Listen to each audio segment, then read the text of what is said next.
जो एक मांग सभी की है वो हमारी भी यहाँ पर है। सबसे पहले जो आपकी पहले की प्रणाली थी जिसमें आपका एक एग्जाम होता था वही सेम रही जाए।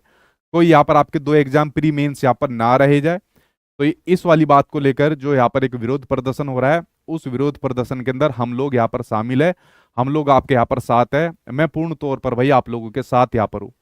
कोई प्री मेंस के यहाँ पर जरूरत नहीं है। और एक वाली बात फिर आज मैं इस वाली बात को कहता हूँ, चाहे मेरे ऊपर कुछ भी यहाँ पर किसी प्रकार की कार्यवाही रहे, अगर ऐसा एक प्री मेंस नेताओं के लिए यहाँ पर रख दिया ना तो आधे से ज्यादा क्या 90% फेल हो जाएंगे।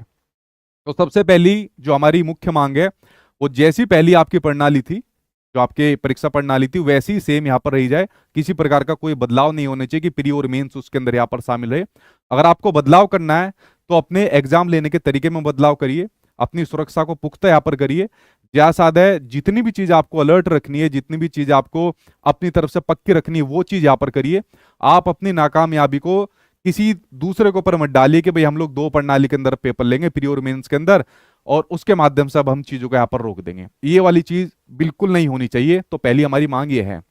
दूसरी मांग है आपके टीआरई फोर्थ के नोटिफिकेशन को लेकर कि भाई एक बार स्पष्ट कर दो, एक बार वो नोटिस जारी कर दो कि फलानी डेट को निकालेंगे। तो दूसरी मांग टीआरई फोर्थ के नोटिफिकेशन को लेकर यहाँ पर बनती है। तो इसी को लेकर दिलीप जी से बात हो रही थी और मैंने उनसे कहा भी कि भैया आप इसके बारे में थोड़ा मुझे बताइए।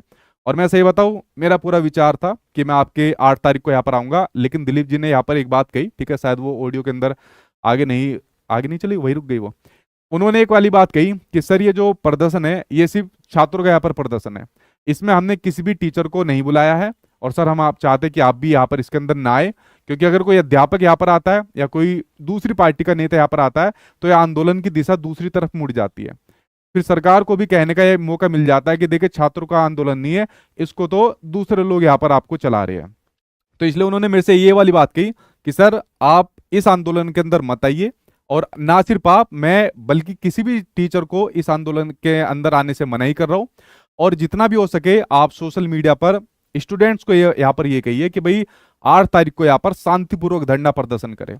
और शांतिपूर्वक ही करना है भाई, किसी प्रकार की कोई भी हिंसात्मक कार्रवाई या इस प्रकार की अनैतिक घटना मत कर देना। आपके हक की लड़ाई है, आप अपनी बात सरकार से अच्छे तरीके तक पहुंचाइए, बीपीएससी तक अच्छे तरीके से पहुंचाइए, लेकिन ठीक है बिल्कुल सही तरीके से, बिल्कुल शांतिपूर्ण तरीके से इस वाली बात को आपको पहुंचाना है, क्योंकि आप लोग इस समय बहुत उत्तेजित हो।